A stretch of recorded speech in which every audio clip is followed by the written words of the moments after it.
यशस्वी क्रांतिकारी वीर के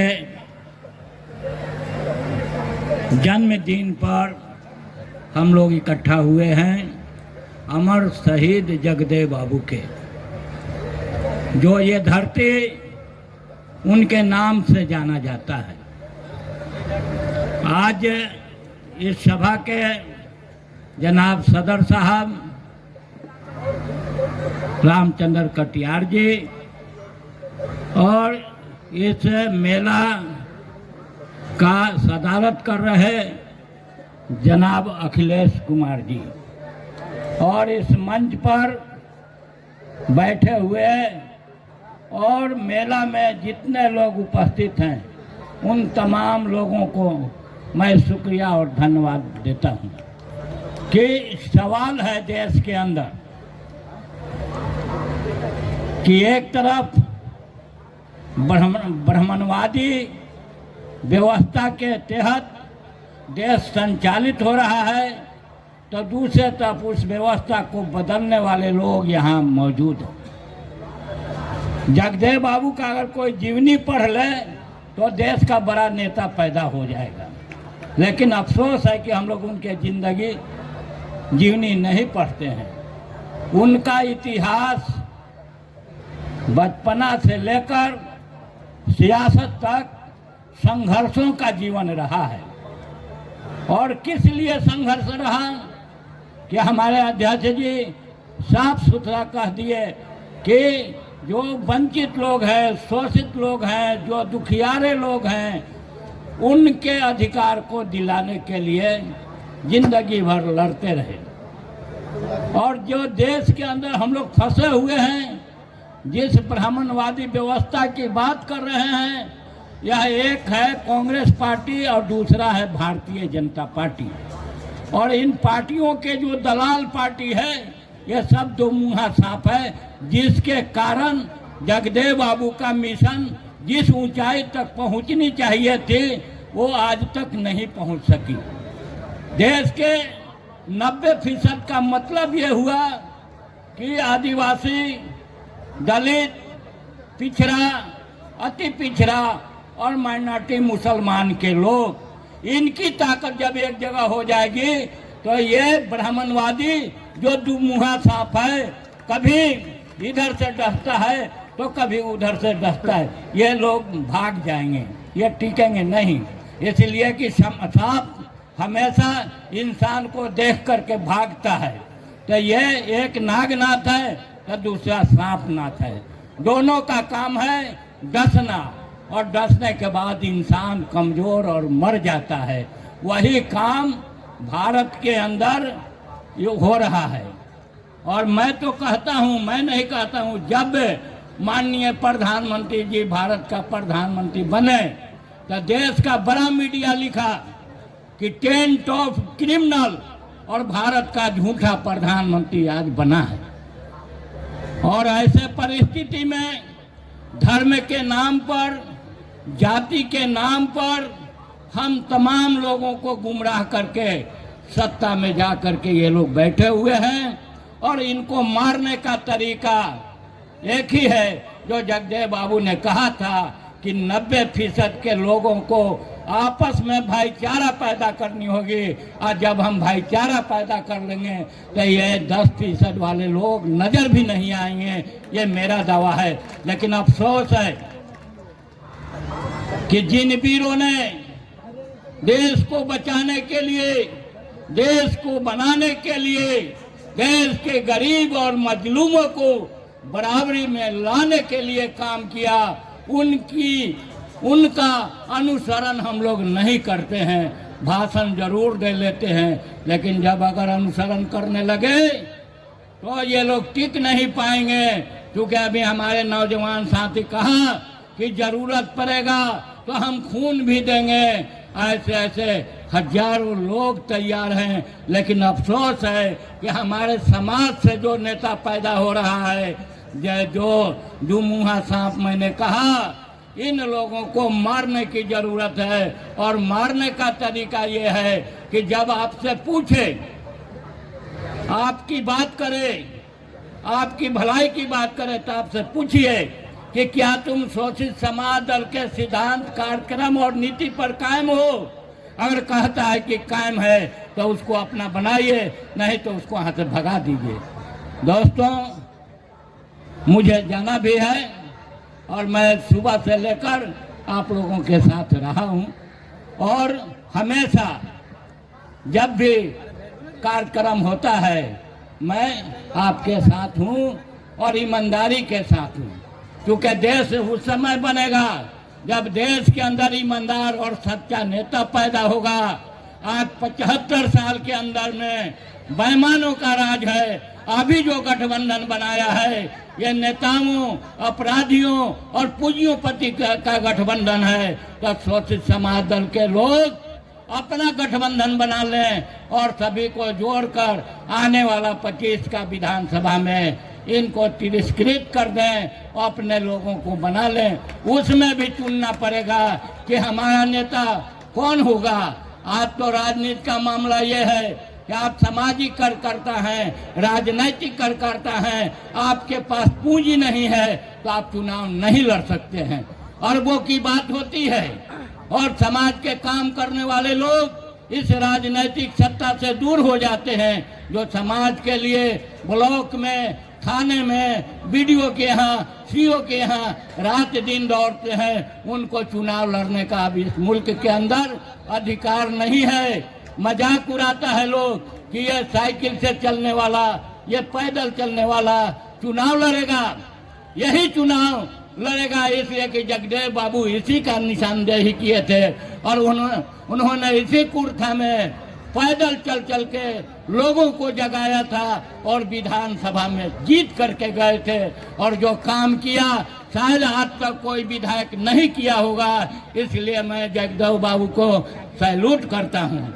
दूसरी बात यह है कि आज हमारे बीच में अफसोस और दुख के साथ कह रहा हूँ कि जगदेव बाबू को के कारवां को इस ऊंचाई तक पहुंचाने वाले योद्धा जयराम बाबू, रघुनीराम शास्त्री जी, लक्ष्मण चौधरी जी हमारे बीच में नहीं है। इनकी कमी हम लोगों को खलता है, जिसको पूरा करने के लिए रामचंद्र कटियार जी और अखिलेश बाबू हिम्मत किए हैं और ये कारवां आगे बढ़ेगा। आने वाले दिनों में शोषित समाज का सत्ता आएगा। दूसरी बात यह है कि एक और हम लोगों के साथी थे जो लगातार संघर्षों में थे, उमा कांत राही जी, जो फिलहाल उनका देहांत हुआ है, उनके लिए मैं अपने दिल से श्रद्धा सुमन अर्पित करता हूं कि उस तरह से लोगों को पैदा होना होगा। इसलिए दोस्तों, मैं चूँकि आप के साथ काम करता हूं और करता रहूंगा, क्योंकि मैं भी बहुत गरीब परिवार से आता हूं, मेरे पास कोई साधन नहीं है। कभी अखिलेश बाबू पूरा करते हैं तो कभी कोई साथी पूरा करते हैं, लेकिन मैंने उनका सिद्धांत पढ़ा है। जैसे हमारे अध्यक्ष जी ने कहा, मोहम्मद साहब जिस ब्राह्मणवाद के खिलाफ अरब में जंग छेड़ा था, जहां महिलाओं की इज्जत नहीं थी, जहां गरीबों का मान सम्मान नहीं था, जहां अमीर बनते थे और गरीब गरीब होते जाते थे, जहां 40 साल तक ले इंसाफ के लिए पूंजीपतियों से लड़ाई होती थी, मोहम्मद साहब ने अकेला संकल्प लिया कि मैं अरब के इस कुव्यवस्था के खिलाफ लड़ूंगा। और उन्होंने कहा कि जिस मूर्ति को अपने हाथों से बनाते हो, उसको जिस रोज त्याग दोगे उसी रोज तुम्हारी कल्याण हो जाएगी। लेकिन आज हमारा समाज इसी बुराई में फंसा हुआ है। और उन्होंने कहा था कि तुमको पहला काम करना होगा कि लोगों को आपस में जोड़ना होगा। जात और धर्म उनके नज़दीक नहीं था, लेकिन मुसलमान ने धर्म बना लिया और धर्म बना करके जो मोहम्मद साहब का आंदोलन था, जिनको अपने शहर छोड़ करके मदीना जाना पड़ा, उनके आंदोलन को यहाँ के पंडितों ने जो इस्लाम कबूल किया था आज उसी ब्राह्मणवाद के झोले में डाल दिया है। यहाँ भी ब्राह्मणवाद, वहाँ भी ब्राह्मणवाद, यहाँ भी ठग, वहाँ भी ठग। इसलिए दोनों समाज इन ठगों से निकले जो धार्मिक चोला पहन करके इंसान को ठग रहा है। कोई भूखा, मोहम्मद साहब ने कहा था कि कोई भूखा अगर भूखा है, अगर तुम खा लेते हो तो तुम्हारा खाना हराम हो जाता है। और यहाँ देखते हैं हम लोग कि डेली लोग भूखे सो जाते हैं, चौक चौराहे गली नाली में पड़े रहते हैं, कोई उनको देखने और पूछने वाला नहीं है। इस्लाम की फिलॉसफी कहाँ रहा? इसलिए इस्लाम के मानने वाले लोग, मैं तो कहता हूँ कि आज़ादी से लेकर आज तक बेईमान के जमात में खड़ा रहा और उससे इंसाफ मांगते रहा जिसने इसके साथ धोखा दिया। सच्चर कमेटी रंगनाथ मिश्रा कांग्रेस ने लाया था और इस कांग्रेस ने ला करके भी लागू नहीं किया और मुसलमान कांग्रेस के झंडा धोने में फख्र महसूस करते हैं। जिस कांग्रेस ने 340 दिन के शासन में 400 दंगा कराया, आज वही कांग्रेस के पीछे ये दलाल मुसलमान भाग रहे हैं और चुनाव में आकर के हमको आपको गुमराह करेगा कि शोषित समाज दल के वोट का दे करके क्या करोगे, मुसलमान को बहकाएगा। और हमारे भाई इनके दलाली में आकर के अपने हक और अधिकार को छोड़ रहे हैं। आज सिर्फ जिस बिहार में मुसलमान का 40 MLA हुआ करता था, आज 20 पर सिमट गया है। ये मुसलमान की अक्लमंदी है। 712 ईस्वी में मोहम्मद बिन कासिम ने सिंध प्रांत पर आक्रमण किया, इसलिए कि यहाँ जुल्म हो रहा था। दलित समाज को बराबरी में बैठने नहीं दिया जाता था, खाने नहीं दिया जाता था, उनको अच्छा मकान बना करके रहने नहीं दिया था। आक्रमण किया और जब मोहम्मद बिन कासिम का शासन हुआ, मतलब कि इनकी जोर पकड़ी, तो जितने ब्राह्मण थे यहाँ के सब के सब इस्लाम कबूल करके मठ को खनकाह में बदल दिया। और ये खनकाह के रहने वाले मौलवी आज भी सलामी दगवाता है, हाथ चुमवाता है, अपने 4 मेहरारू रखता है। ये है व्यवस्था। इस व्यवस्था के खिलाफ हम लोगों को लड़ना होगा। हम लोग तो लड़ रहे हैं। गाली देता है मुसलमान, जो बड़ा मुसलमान है, पैसा वाला है। हम कहा कि पढ़ो मोहम्मद बिन कासिम का कहानी, जिसने हुकूमत नहीं किया, भारत को छोड़ करके अरब वालों ने बुला लिया और कत्ल कर दिया। उसी तरह से इस बिहार के अंदर जगदेव बाबू जब इन पीड़ित समाज के लिए काम किए तो यहाँ के ब्राह्मणवादी निजाम के लोगों को बर्दाश्त नहीं हुआ कि ये बराबरी में आ जाएगा, तक कल मेरा चाटुकारिता कौन करेगा। और इनको इसी कुरठा में शहीद कर दिया। इसलिए वैसे वीर शहीद को मैं नमन करता हूँ, उनका श्रद्धांजलि देता हूँ कि पुनः इस देश में वैसे क्रांति की जरूरत है। इन्हीं चंद बातों के साथ मैं एक आध दो शेर कह करके अपनी बात, चुके बहुत लोग बोलने वाले हैं, अब मुझे पटना भी जाना है, खाना भी नहीं खाया है, अभी जाएंगे तो खाएंगे कुछ खाना। इसलिए 2-4 बात का खुल जाओ जल्दी से। सिम हो गया।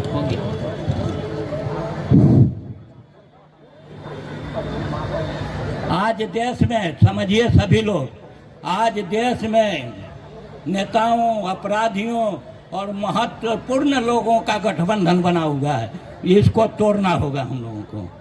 आज प्रधानमंत्री वाला तो बोल दिए, वीर शहीदों मत घबराना, कुर्बानी हम न भूलेंगे, वक्त पड़ा तो बोले क्या हम फांसी पर भी झूलेंगे। इन्हीं बातों के साथ एक बात और तमाम नेताओं के लिए है, सबक फिर पढ़, ये अरबी उर्दू में है, सबक फिर पर सदाकत का, अदालत का, सखावत का, सुजात का लिया जाएगा। काम तुमसे दुनिया के इमामत का। अगर कोई रहबर बनना चाहता है तो उसके अंदर ईमानदारी चाहिए, वीरता चाहिए, इंसाफ चाहिए और लोगों को मदद करने वाला होना चाहिए, तब देश बनेगा। चूंकि बेईमानों के राज में ईमानदारों का कोई गुजारा नहीं है। इन्हीं बातों के साथ स्वच्छ समाज दल जिंदाबाद। जगदेव बाबू अमर रहें, अमर रहें। अवश्य